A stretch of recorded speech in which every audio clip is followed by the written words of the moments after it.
you know, the guy's been at the club for 482 games. We could win one on his 482nd, couldn't we? So that was nice. And didn't he play well in that third quarter when it was there to be won? Yep. A little out of breath. Never used to be out of breath walking upstairs. Yeah, that's right. Good performances, I thought, from Neil Mosham today in his first start.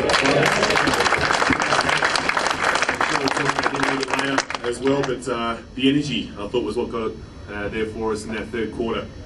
They'd only had 3 turnovers up till half time and finished the game with 15 turnovers, and that was indicative of our pressure, I thought, in that third and fourth quarter. So for us to be successful, I think we have to apply that pressure defence more. Of course, we'd all like to see that a bit more, but I think it was there for all to see tonight, so it was good to see that happen. Now, our first guest tonight we'll talk to is David Cooper.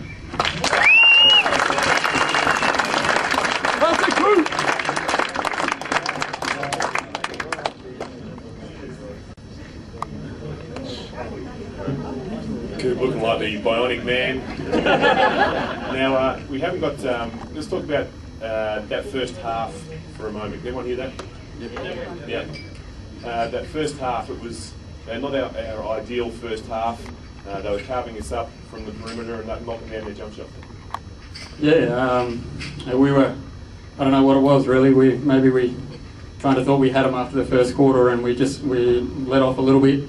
You know, they haven't been shooting well, but they're a team that with lots of shooters, so these nice soft rims, everybody loves shooting here, so they just got on a roll in that second quarter. And your own role, look, we've never been deeper at the 5 spot and the 4 spot than we are this year, yet you seem to have stepped up with your offensively. Well, it's only been 3 games, so let's not get too carried away. Last couple of games have played fairly well. I think you know, some special coach I've had in the off season has helped me in that respect. It's the only reason I asked the question. And Coop, you know, in terms of the practice that we need to do, how do you see our team progressing now? I mean, that's a step forward, but we've still got a way to go. Oh, a long way. You know, let's face it, they're not that good a team. They're 0-3. They're missing probably their best player, so no need to get too carried away with that win. But there were signs there. You know, you take out 1 quarter and we killed them really. So I think we still need a lot of work on our defence. We're just not really figuring out each other yet. We haven't quite clicked with that. And offensively, that's one thing that Brett said at half time. In the first half we didn't get the ball to the guys that we want taking shots. So that's just a bit of understanding as well. Sure. Now you've got the ice on. I'm sure there's some recovery to do before our game. There's not too much of a turnaround before the Perth game, so we'll let you go to your pre-game, post-game. Thanks, sir. Thanks, guys.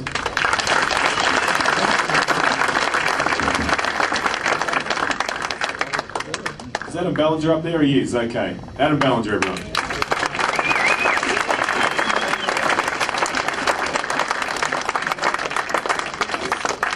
Had to put down a prop in order to come down here.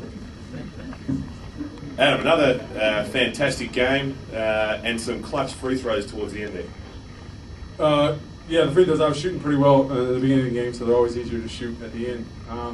Yeah, it just felt pretty good, and free throws I was lucky enough to have the ball, so I get some extra points. Now, the times, I haven't remembered you being as good a post player as you're showing with the Sixers this year. Is that something you brought into your game, or is that something you've already had and just brought back? In high school, I used to do it all the time. That's about all I did. And then in college, I got away from it a bit. And then when I came over here to Australia, I've kind of worked it in more and more every year. And it's really more of my strength. And then I like to step out after that. But yeah, I've tried to work it back in, back from high school about 10 years ago. Now, we've all seen teams take up a step up a notch when a star is missing. No Cortez Bros tonight for them. Were you surprised with the way they came out? Not really. They have a lot of great shooters, and they were getting a lot of open shots, and that's what teams like that will do. Especially when you're missing one of your best players, everybody's going to come out and try and step it up. But a lot of times you can't keep that up for the whole game. So I think we kept pressing them, kept playing our game, and they just kind of folded near the end of the second half. I asked the same question to Coop, but a step forward. What else do we need to do to refine our game? Just more practice time. Everybody's kind of been using that excuse for a while now, but everybody's still a little rusty. Once guys know what position they need to be in, as far as in every play, down the court, offensively we're going to be a lot better, and defensively, I think we can see it. The second half was much better, but we just got to shore some things up. But we're definitely on our way. Okay, Adam, well, thank you again for your contribution tonight. An excellent performance. Thanks. And some basketball program.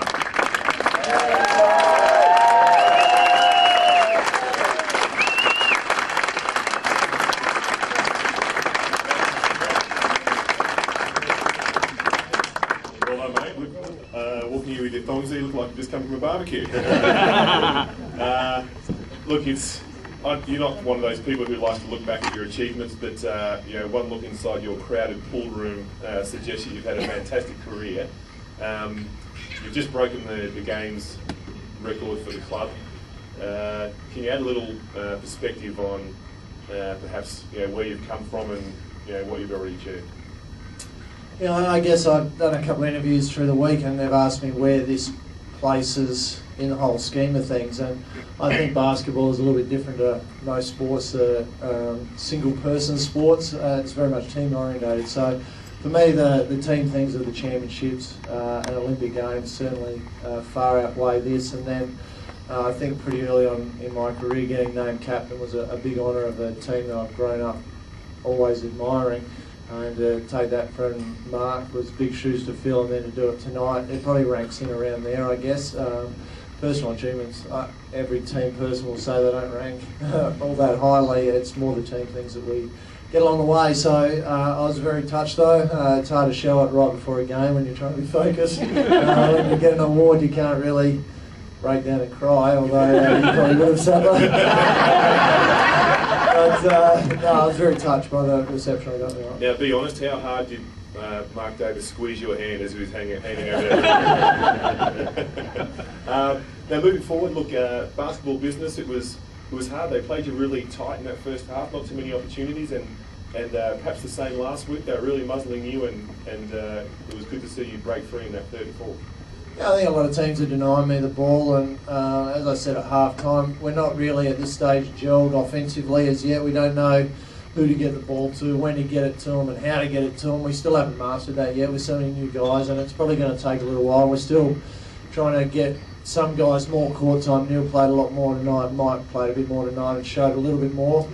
So we expect to just see more and more of those, and as that happens we get used to each other over the course of the season. That's going to get better. So in the second half kind of broke loose a little bit there, and our defence picked up, and that's any team in basketball. If your defence is going, then you get going, and we got some good stops until the end there. Yeah, we're a very deep team. I mean, last week Neil Mottram was last off the bench. He was number 10, and he's a gold medal winning Commonwealth Games movement member. So there's a lot of talent there, and Phil and Steve have traditionally always played 8 or 9 successfully, but they've really got to find legitimate time for 10.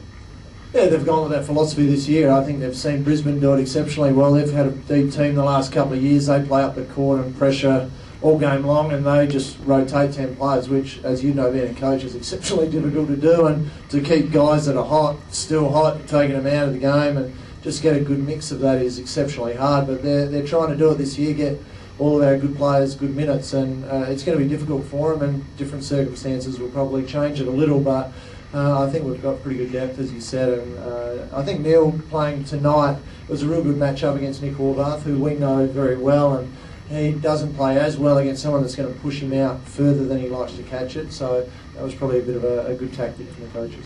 Moving our focus to the Perth Wildcats, we played them pre-season at Port Lincoln and got our butts handed to us pretty much, so we've seen a little bit of them on TV as well. What are the keys to them? They played really good defence. I think they out-rebounded the Dragons very well, and they threw them out of their style that they like to play. So we've just got to stick with the style that we like to play. And defensively, they've got some good players. Their new import shot the ball exceptionally well against us in the pre-season. They've got a really good four-man in Loughton, that's his name. And he's been exceptional. He's come back from college. They've lost Tony Rollinson, but they've probably done just as well or better picking him up. And they've got Paul Rogers back, who wasn't there in the pre-season, at Redditch. So they're very talented, and we're going to have to be in our game over there to beat them. Okay, now